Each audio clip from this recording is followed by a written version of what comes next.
Assalamualaikum warahmatullahi wabarakatuh. Dear my students of Open University, welcome back to the second session of the online tutorial.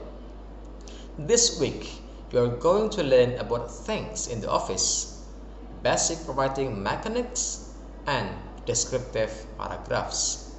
You can find this week's topics in the Module 2. Module 2, which consists of 2 learning activities. By the end of the week, you're expected to be able to identify vocabulary related to things around the office. Write a simple descriptive paragraphs, describe a place in English, and implement the basic writing mechanics. Please keep your spirit on and study the materials and enrichment the link below. Afterwards, please kindly be active in the participation in the discussion for room 2. Good luck.